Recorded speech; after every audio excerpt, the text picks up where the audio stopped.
இந்த வீக்கெண்ட்ல என்ன பண்ணலாம்? படத்துக்கு ஏதாவது போலாமா? நல்ல படம் ஏதாவது வந்திருக்கா? கரண் ஒரு படம் வந்திருக்காமே, அது எப்படி இருக்கும் அப்படின்னு நீங்க யோசிச்சுட்டு இருந்தீங்கன்னா, இந்த வீடியோ பார்த்துட்டு நீங்க டிசைட் பண்ணிக்கலாம். தனுஷ், மமிதா பைஜு, கே.எஸ். ரவிக்குமார், ஜெயராம், அப்புறம் சூராஜ் இவங்கெல்லாம் சேர்ந்து நடிச்ச படம் தான் இந்த கரை. இந்த படத்தை விக்னேஷ் ராஜா டைரக்ட் பண்ணியிருக்காரு. அவர் யாருன்னு பார்த்தீங்கன்னா, இதுக்கு முன்னாடி போர் தொழில்னு ஒரு படம் ரிலீஸ் ஆச்சுல, அதோட டேரக்டர் தான் இதையும் டைரக்ட் பண்ணியிருக்காரு. அந்த படம் உங்களுக்கு பிடிக்கணும், அதை எதிர்பார்த்து இதை போகாதீங்க. அது வேற, இது வேற.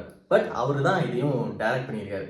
அந்த படத்தோட ரிவ்யூ தான் நீங்க இந்த வீடியோல பார்க்க போறீங்க. ஸோ நீங்க நம்ம சேனல் புதுசா இருந்தா மறக்காம சப்ஸ்கிரைப் பண்ணிட்டு பெல் ஐகானை கிளிக் பண்ணிக்கோங்க. இந்த மாதிரி ஏகப்பட்ட வீடியோஸ் உங்களுக்காக வந்துட்டே இருக்கு.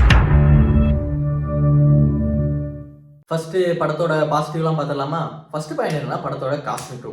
காஸ்ட் அண்ட் க்ரூ வந்து உண்மையிலுமே பாராட்டி ஆகணுங்க. சூப்பரா பண்ணியிருந்தாங்க. போர் தொழிலுமே பார்த்தீங்கன்னா சும்மா ரேண்டமா எல்லாத்தையும் தூக்கி உள்ள போடாம கரெக்டா சூஸ் பண்ணி கரெக்டா அவங்கள யூஸ் பண்ணியிருப்பாங்க. அதே மாதிரி இந்த கரை படத்துலயும் கேரக்டர்லாம் சூஸ் பண்ணியிருந்தாங்க.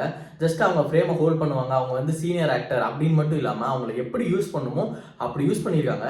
முக்கியமான ஒரு விஷயம் என்னன்னா படத்துல வந்து ஒரு பெரியவர் ஒரு படம் ஆரம்பிச்சு கொஞ்ச நேரம் கழிச்சு அந்த பெரியவர் யாருன்னு நிறைய பேர் கண்டே பிடிக்கல. ஆக்சுவலாக நான் கண்டுபிடிச்சிட்டேன்.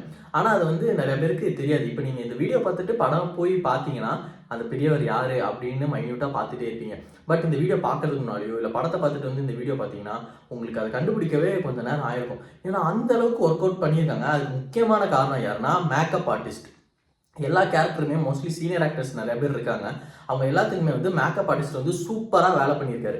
அந்த கேரக்டருக்கு என்ன தேவையோ அதை வந்து அந்த மேக்கப் மூலயமா கொண்டு வந்துருக்காரு. ஆனால் என்னன்னா தனுஷுக்கு மட்டும் லுக்கை கொஞ்சம் மாற்றிருக்கலாம். ஏன்னா ரொம்ப நாளாக இதே மாதிரி லுக்கை பார்த்துட்டு இருந்த மாதிரி இருந்துச்சு. பட் தனுஷை தவிர மற்ற எல்லாத்துக்குமே வந்து மேக்கப் ஆர்டிஸ்ட் வந்து சூப்பராக வேலை பார்த்துருக்காரு. அது வந்து படத்தோட கேரக்டர்ஸ் வந்து கதையோட அப்படியே ஜெல்லாக வைக்கிறதுக்கு ரொம்பவுமே யூஸ்ஃபுல்லாக இருந்திருக்கு. நெக்ஸ்ட் என்னன்னு பார்த்தீங்கன்னா படத்தோட பிளாட். ட்ரெய்லர் பார்த்துருந்தாலே நீங்கள் கெஸ் பண்ணியிருப்பீங்க ஒரு திருடுற கதை அப்படின்னு சொல்லிட்டு. ஜஸ்ட் ஒரு திருட்டு ஒரு என்டர்டைன்மெண்ட் அதை அப்படியே வச்சு ஸ்கிரிப்ட் எழுதி மக்கள்கிட்ட டெலிவரி பண்ணிடலாம் அப்படின்னு மட்டும் இல்லாமல் விக்னேஷ் ராஜா அவருக்குன்னு ஒரு ஸ்டைல் இருக்கு. அது எந்த அளவுக்கு ஒரு சூப்பராக கொண்டு போக முடியுமோ அந்த அளவுக்கு இந்த படத்தை எடுத்து செம்மையாக டெலிவரி பண்ணியிருக்காங்க. சும்மா என்டர்டைன்மெண்ட்டுக்காக மட்டும் இது வச்சேன் அது வச்சேன் அப்படின்னு இல்லாமல் ரியல் டைமில் மக்களோட பிரச்சனை என்ன, மக்களோட பிரச்சனை நமக்குலாம் நிறைய பேருக்கு அந்த அப்படி ஒரு பிரச்சனை இருக்குன்னே தெரியாமல் இருந்திருக்கலாம். பட் இனிமேல் நிறைய பேர் அதெல்லாம் ஃபேஸ் பண்ணிட்டு தான் இருக்காங்க. இனிமேல் அது நடந்துட்டு தான் இருக்குது அப்படின்ற ஒரு விஷயத்தை எடுத்து முன்னால் வச்சு அது ரொம்ப எமோஷனலாகவும் சில இடத்துல கன்வே பண்ணியிருக்காங்க. கிளைமேக்ஸ் நெருங்கும்போது வந்து அந்த விஷயத்த சொல்ல வந்ததை எப்படி சொன்னால் மக்கள்கிட்ட போய் டெலிவர் ஆகுமோ, சும்மா ஒரு கிரிஞ்சாக வந்து இது பண்ணாமல் இப்போலாம் கிரிஞ்சுன்னு அசால்ட்டாக சொல்லிடுறாங்க. ஆனால் வந்து அப்படி பண்ணிடக்கூடாது அப்படின்றதுக்காக ரொம்ப இன்ட்ரெஸ்டிங்காக எடுத்துகிட்டு போய் சொல்ல வர வேண்டிய விஷயத்த சூப்பராக சொல்லியிருக்காரு விக்னேஷ் ராஜா. நெக்ஸ்ட் என்னன்னா படத்தோட ஸ்க்ரீன் பிளே. பொதுவாக எந்த படம் போய் நம்ம உள்ளே உட்காந்தாலும் உடனே படத்துக்குள்ளே போயிருவோம்னு கேட்டால் கிடையாது. சில படங்கள் உடனே போகும், சில படங்கள் 15 நிமிஷம் ஆகும். காமனாக சொல்கிற தியரியா தான் 15 நிமிஷத்துக்குள்ளே படத்துக்குள்ளே உட்கார வச்சுட்டா படம் வந்து கொஞ்சம் நல்லா இருக்கும் அப்படின்ற மாதிரி ஒரு தியரி இருக்கு. அதுக்கப்புறம் சில படங்கள் அரை மணி நேரம் ஆகும். சில படங்கள்லாம் இன்டர்வல் வரைக்கும் எனக்கு கனெக்டே ஆகாமல் இருந்திருக்கு. சில படம் முடிகிற வரைக்கும் எனக்கு கனெக்டே ஆகாமல் இருந்திருக்கு. அந்த படங்கள்லாம் அது நல்லா இல்லப்பா அப்படின்னு சொல்லிட்டு வெளியே வர படங்கள். ஆனால் இந்த படம் பார்த்தீங்கன்னா உங்களுக்கு வந்து அரை மணி நேரமோ 20 நிமிஷமோ 10 நிமிஷமோ அப்படிலாம் கிடையாது.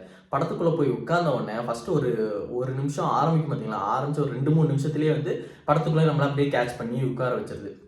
அதுக்கு காரணம் படத்தோட ரைட்டிங் தான். சும்மா தனுஷை கண்டாங்க மாசான மூமெண்ட்ஸ் வச்சாங்க அப்படின்றதெல்லாம் இல்லாமல் அந்த கதையோட சேர்த்து நகர்த்து தான் படத்தையே ஆரம்பிக்கிறாங்க. ஸோ அப்படி படத்தை ஆரம்பிச்சனால படம் ஆரம்பத்திலே நம்ம படத்துக்குள்ளே உட்காந்துடுறோம். அப்புறம் இன்டர்வலுக்கு முன்னாடிங்க ஒரு 10-15 நிமிஷம் ஒரு சீன் இருக்குது. ஒரு பேங்க் சீன் தான் அது. நான் எதுவும் ரிவீல் பண்ணல, ஜஸ்ட் பாருங்கள். ஒரு பேங்க் சீன் தான். அந்த பேங்க் சீன் வந்து இந்த எட்ஜ் ஆஃப் சீட்டுன்னு சொல்லுவாங்கள்ல, அதெல்லாம் வந்து சில டைம் இன்டர்வலில் வரும், சில டைம் கிளைமேக்ஸில் வரும். ஆனால் வந்து இது போகிற போக்கில் இன்டர்வல் கூட வரல. படம் ஆரம்பித்து கொஞ்ச நேரத்துலேயே வந்துட்டு உட்கார வச்சிட்டாங்க. அது வந்து சூப்பராக இருந்துச்சு. ஒரு 15 நிமிஷம் தேட்டரில் எவனுமே வந்து அசையலை நகரில் எதுவுமே பண்ணல. அப்படியே ஸ்க்ரீன்லேயே கண் இருக்கு. அந்தளவுக்கு வந்து அந்த சீனை வந்து சூப்பராக எலிவேட் பண்ணியிருந்தாங்க. ஸோ அந்த விஷயம் வந்து எனக்கு ரொம்பவுமே பிடிச்சிச்சு. அந்த மாதிரி படத்தில் வந்து 2-3 சீன் அங்கங்கே வரும். ஸோ அந்த மாதிரி கொண்டு போகிற சீன் எல்லாமே படத்துக்குள்ளே ஆடியன்ஸை உட்கார வச்சு படத்தை வந்து ஹோல்ட் பண்ணிச்சு. ஏன்னா படத்தை விட்டு நம்ம 2-3 டைம் கண்ணு வெளியே போயிடுச்சுன்னா சரி படம் சீன் ஏதோ சரியில்லை அப்படின்ற மாதிரி மைண்டு ஃபிக்ஸ் ஆகிடும். பட் ஆரம்பத்தில் இருந்து படம் ஆரம்பித்த உடனேல இருந்து படத்துக்கு ஸ்க்ரீனுக்குள்ளே வந்து நம்ம உட்கார வச்சு கதையோட அப்படியே மெர்ஜ் பண்ணியிருக்காங்க. நெக்ஸ்ட் வந்து ஆர்ட் டிபார்ட்மெண்ட். படம் வந்து இப்போ ப்ரெசென்ட் இந்த காலகட்டத்தில் நடக்கிறது கிடையாது.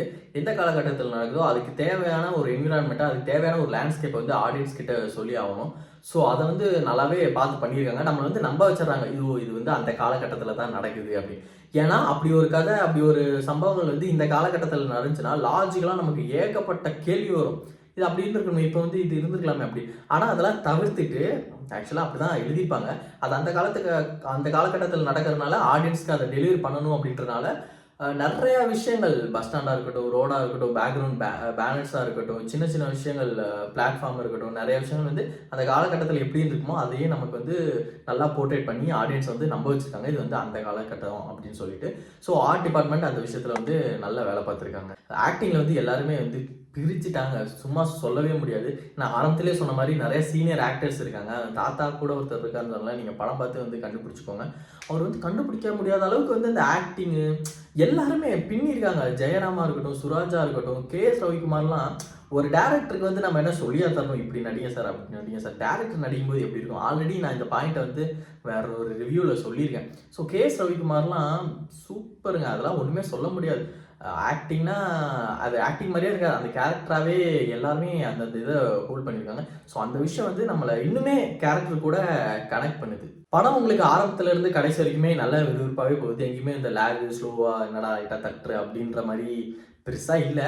உங்களுக்கு விறுவிறுப்பாகவே போகும். இது வந்து விறுவிறுப்பாக போகிறது த்ரில்லரா இல்லை வந்து ஹாரரா அந்த மாதிரிலாம் எதுவுமே கிடையாது. ஒரு நீட்டாக ஒரு சின்ன ஒரு சம்பவத்தை வச்சு அடிப்படையாக வச்சு அதனால் அடுத்தடுத்து நடக்கிற விஷயங்களை வந்து கொண்டு போயிருக்காங்க. ட்ரெய்லர் நீங்கள் பார்த்துருந்தீங்கன்னா அதுலேயே தெரிஞ்சிருக்கும். ஸோ படம் வந்து இதுக்கு என்ன தேவையோ அதுதான் அளவுக்கு விறுவிறுப்பாகவே போகுது.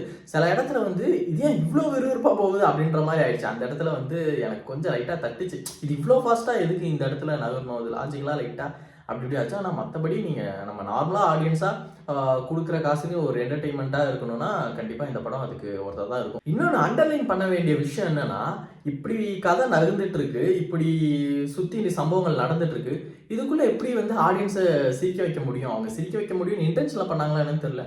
ஆனால் வந்து அங்கே சீரியஸாக தான் நடக்குது. அங்கே வந்து காமெடியான டைலாகோ இல்லை காமெடியான எக்ஸ்பிரஷனோ அதெல்லாம் எதுவுமே இல்லை. சீரியஸாக ஒரு சம்பவம் நடக்குது, ஆனால் ஆடியன்ஸ்க்கு வந்து இங்கே சிரிப்பு வருது. ஸோ அது வந்து நல்லாவே ஒர்க் அவுட் ஆகிருக்கு. ஏன்னா கதை வந்து அப்படி ரொம்ப கிரிப்பாக போயிட்டு இருக்கும்போது தேவையில்லாமல் ஒரு காமெடி சீனை உள்ளே சொருவினாலோ இல்லை தேவையில்லாமல் அன்வான்டாக ஒரு டைலாக் சொல்லனாலும் அது வந்து ஒட்டாமல் போயிடும். ஆனால் அவங்க அந்த மாதிரிலாம் எதுவுமே பண்ணாமல் சீரியஸாக போயிட்டு இருக்கிறதுல வந்து எப்படி இதை லைட்டாக டோனை மட்டும் ஆடியன்ஸ்க்கு வேறு மாதிரி சேஞ்ச் பண்ண முடியும் அப்படின்னு பண்ணியிருக்காங்க. அது நீங்கள் படம் பார்க்கும்போது தெரியும், நல்லா சிரிப்பு வருது. அது வந்து அந்த சீரியஸான சிச்சுவேஷன் தான், பட் நமக்கு வந்து அது சிரிப்பாக கன்வெர்ட் ஆகுது. அது நல்லா ஒர்க் அவுட் ஆகிருக்கு. அப்புறம் படத்தில் சின்ன சின்ன விஷயங்கள் நல்லா இருந்துச்சு. இதெல்லாமா போய் சொல்லுவேன் அப்படின்னு நீங்கள் கேட்கலாம். ஆனால் இதெல்லாம் வந்து நல்லா இருந்துச்சு. மூட்டை தூக்குறது இருக்குல்ல, எல்லாரும் மூட்டை தூக்குவாங்களோ தோலை வச்சு, அந்த மூட்டை தூக்குறது வந்து எப்படி தூக்கணும் அப்படின்னு வந்து ஒரு சீனை வந்து எக்ஸ்பிளைன் பண்ணுவாங்க. அந்த சீன் வந்து நல்லா இருந்துச்சு. ஏன்னா நம்ம நினைப்போம் ஜஸ்ட் இப்படி வச்சு இப்படி எடுத்துடலாம் அப்படின்னு சொல்லிட்டு, இல்லை அதுக்கு ஒரு ஸ்டெப் இருக்குது. Step 1, step 2, step 3. அது அந்த சீனை வந்து விவரிக்கிற விதம் நல்லா இருந்துச்சு. அது வேற ஒரு இடத்துல எப்படி உதவுது அப்படின்றது நல்லா இருந்துச்சு. அப்புறம் பூட்டை உடைக்கிறது வந்து இன்ட்ரெஸ்டிங்காக இருந்துச்சு. அதாவது அந்த தெஃப்ட் திருடுற இதெல்லாம் வந்துட்டு நமக்கு பொதுவாக அந்த மாதிரி ஒரு விஷயம் வந்து மூடி மறைக்கப்பட்டு அதை நம்ம வந்து எப்படான்னு பார்ப்போம்ல, அந்த மாதிரி திருடுற விஷயங்கள் வந்து நல்லா இருந்துச்சு. எப்படி அவங்க திருடுறாங்க அப்படின்னு. பட் அதெல்லாம் வந்து ரியல் டைமில் யாரும் ட்ரை பண்ணக்கூடாது. பட் படமாக பார்க்கும்போது வந்து அது நல்லா இன்ட்ரெஸ்டிங்காக இருந்துச்சு. இப்படிலாம் திருடலாமா அப்படின்னு சொல்லிட்டு. ஓகே, இதெல்லாம் படத்தோட பாசிட்டிவ். இப்போ வந்து படத்தோட நெகட்டிவ்ஸ்னு சொல்ல முடியாது. எனக்கு லைட்டாக அங்கங்கே இடித்த விஷயங்களை மட்டும் நான் கன்வே பண்ணிக்கிறேன். உங்களுக்கு வேண்டாம்னா நீங்கள் வீடியோவை ஸ்கிப் பண்ணிவிட்டு போகலாம். பட் எனக்கு அங்கங்கே என்னடா இது அப்படின்னு லைட்டாக தட்டின விஷயங்கள் என்னென்னா, ஃபஸ்ட்டு வந்து நம்ம தனுஷ். என்ன தனுஷ் சொல்கிறியா அப்படின்ட்டு தனுஷ்லாம் கோப்படாதீங்க. இந்த கரை அப்படின்ற படத்தில் வந்து கரை அப்படின்ற கேரக்டரை பற்றி நான் பேசிகிட்டு இருக்கேன். ஸோ வந்து கரை அப்படின்றோட கேரக்டரோட லுக் வந்து நான் ஃபஸ்ட்டே சொன்ன மாதிரி மற்றவங்களுக்குலாம் நல்லா கான்சென்ட்ரேட் பண்ணி லுக்கெல்லாம் மாற்றி அடையாளமே தெரியாத அளவுக்குலாம் ஒருத்தவங்களுக்கு மேக்கப் பண்ணியிருக்காங்க. பாசிட்டிவாக தான் சொல்கிறேன். அடையாளமே தெரியாத அளவுக்குலாம் ஒருத்தவங்க வந்து ஃப்ரேம்லாம் நிறுத்தியிருக்காங்க. ஆனால் தனுஷுக்கு ஏன் லுக்கை மாற்றலை அப்படின்னு எனக்கு தெரியலை. அது வந்து ரொம்பவுமே இதாக இருந்துச்சு. அப்புறம் தனுஷோட வந்து body language last few films வந்து நம்ம மைண்டில் இருந்திருக்கும். லாஸ்ட்டு இந்த படம் வந்துச்சு, இந்த படம். ஆனால் லாஸ்ட் 3-4 படம் நம்ம மைண்டில் இருக்கிறதெல்லாம் வந்துட்டு அதே இதை மேனரிசம் வந்து இதில் போர்ட்ரேட் பண்ண மாதிரி இருந்துச்சு. தனுஷோட வாக்காக இருக்கட்டும், தனுஷ் வந்து பேசுகிற ஸ்டைலாக இருக்கட்டும். எனக்கு என்னென்னா, அந்த கரை அப்படின்ற கேரக்டருக்கு ஒரு தனியாக ஒரு மேனரிசம் இருக்கும்ல, பேசுகிற விதம், நடக்கிற விதம், பார்க்குற விதம், அது இன்னும் கொஞ்சம் ஃபைன் டியூன் பண்ணியிருக்கலாம் அப்படின்னு எனக்கு தோணுச்சு. நீ சொல்லுவாடா, நீ என்ன வேணால் சொல்லுவ அப்படின்னு நீங்கள் நினைக்கலாம். பட் எனக்கு வந்து அது தோணுச்சு. ஏன்னா இங்கே கரை அப்படின்றது தான் நம்ம கரை கேரக்டருக்கு முன்னாடி நிற்கிறது தான் நமக்கு முன்னாடி தெரியும். ஆனால் இங்கே தனுஷ் தான் நிற்கிறாரு அப்படின்னு நமக்கு நல்லாவே தெரியும். ஸோ அந்த கேரக்டரில் வந்து இன்னும் கொஞ்சம் ஃபைன் டியூனிங் அங்கங்கே செதுக்கி அந்த கேரக்டருக்கு என்ன தேவையோ அதை வந்து டெலிவரி பண்ணிக்கலாம். ஏன்னா தனுஷ் அந்த கேரக்டர் நடக்கும்போதெல்லாம் தனுஷ் தானே அப்படின்னு நமக்கு முன்னாடி தெரிஞ்சிருது. கதையோட கதையாக நம்ம போயிருந்தாலும் தனுஷ் நடந்து வராருப்பா அப்படின்னு தெரிஞ்சிருது. அது தெரியக்கூடாதுல்ல, கரைன்ற கேரக்டர் தானே அங்கே நிற்கிறான், அவன் தானே தெரியணும். ஸோ அது மட்டும் எனக்கு அங்கங்கே இடிச்சுது. அப்புறம் என்னென்னா, விறுவிறுப்பாக போச்சுன்னு சொன்னால அதான் பாசிட்டிவ். அதே நேரத்தில் அந்த விறுவிறுப்பாக போனதே ஒரு கட்டத்தில் வந்து என்னது இது அப்படின்னு கேட்குற மாதிரி இருந்துச்சு. ஏன்னா கரெக்டாக போயிட்டுருக்கு. பட் இந்த சீனு இங்கே இப்படி ஆகணும் அப்படின்றதுனால இந்த சீனை வந்து டக்கு டக்குன்னு சொறி விட்ட மாதிரி இருந்துச்சு. ஏன்னா லாஜிக்கலாக பார்த்தா அது கொஞ்சம் இடிச்சுது தான் எனக்கு. அது என்னென்னா எனக்கு ரிவீல் பண்ணவும் முடியல. பட் சொல்கிறேன், போலீஸ் வந்து அதை ட்ராக் பண்ணி போவாங்கள்ல, ஸோ அதை ட்ராக் பண்ணுறது வந்து டக்கு டக்குன்னு ஒரு 5 நிமிஷத்தில் வந்து ட்ராக் பண்ணி போன மாதிரி இருந்துச்சு. அது ஓகே, போலீஸோட மைண்டு அப்படி இருக்கலாம், எல்லாம் ஓகே. ஆனால் திருடுறவன் ஏன் அந்த சம்மந்தப்பட்ட ஒரு விஷயத்துலேருந்து இவங்க க்ளூ எடுக்கிறாங்க அப்படின்றது வந்து லைட்டாக இடிச்சுது. வேகமாக நகருது இல்லை, ஸோ அதையும் வேகமாக நகர்த்தணுன்றதுக்காக டக்கு டக்குன்னு ஒரு 5 நிமிஷத்துக்குள்ளேயே டப்புன்னு போன மாதிரி இருந்துச்சு. அது வந்து இடிச்சுது லைட்டாக.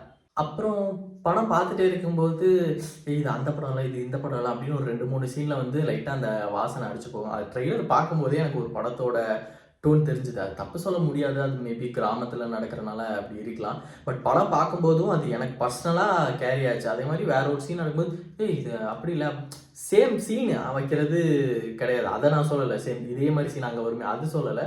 பட் அந்த டோனாக இருக்கட்டும், அந்த கலர் ஃபார்மேட்டாக இருக்கட்டும், அந்த பேக்ரவுண்ட் மியூசிக்காக இருக்கட்டும், அந்த எக்ஸ்பிரஷனை ஹோல்ட் பண்ணி வேறு இடத்துல கொண்டு போய் நிறுத்துறதா இருக்கட்டும், அது வந்து ஒரு 2-3 படத்தோட வாசனை லைட்டாக பட்டுட்டு போச்சு. மற்றபடி ஓகே ஓகே. வீடியோவில் எப்போவுமே கடைசி அதை பற்றி பேசுவோம்.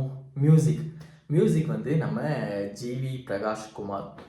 இது வந்து நான் பாசிட்டிவாக சொல்லலாம். அதே நேரத்தில் வந்து லைட்டாக எனக்கு சில இடத்துல அது என்ன சம்பவம்னா, ட்ரெய்லர் வரும்போதே எனக்கு பார்க்கும்போது என்ன தோணுச்சுன்னா, ரிப்பீட்டடாக ஒரே ஃபார்மேட்டில் போகிற மாதிரியே இருந்துச்சு. தனுஷும் ஜிவி பிரகாஷும். மியூசிக்கை குறை சொல்ல கிடையாது, தனுஷ் ஜிவி பிரகாஷ் அந்த காம்போ.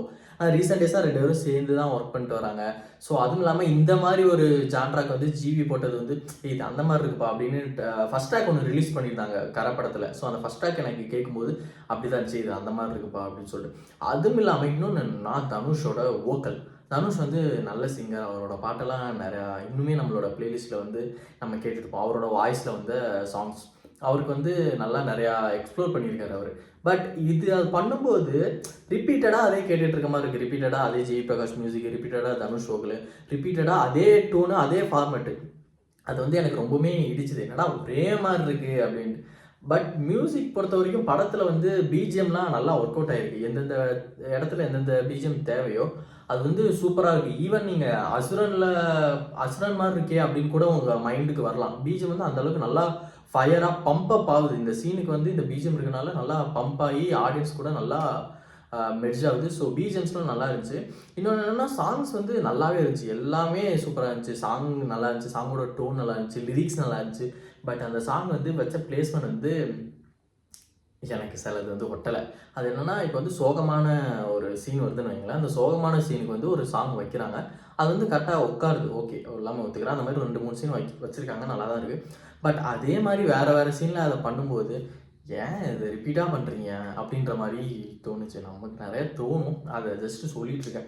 ஸோ சில பாட்டு பிளேஸ்மெண்ட் பண்ண இடங்கள் வந்து இது வந்து மாண்டாஜாக தான் வரும். அதை வந்து பிளேஸ்மெண்ட் பண்ண இடங்கள் வந்து சரியாக சில இடத்துல உட்காந்துருக்கு, சில இடத்துல வந்து சூப்பராக பர்ஃபெக்டாக நச்சுன்னு இருக்குது. ஆடியன்ஸ் கண்ணிலேருந்து தண்ணி வர வைக்கிறதுக்கு சில இடத்துல வந்து ஒர்க் அவுட் ஆகலை. ஸோ அதுதான் ஓவரால் மியூசிக் வந்து ஜிவி பிரகாஷ் போட்டது பர்ஃபெக்ட் தான்.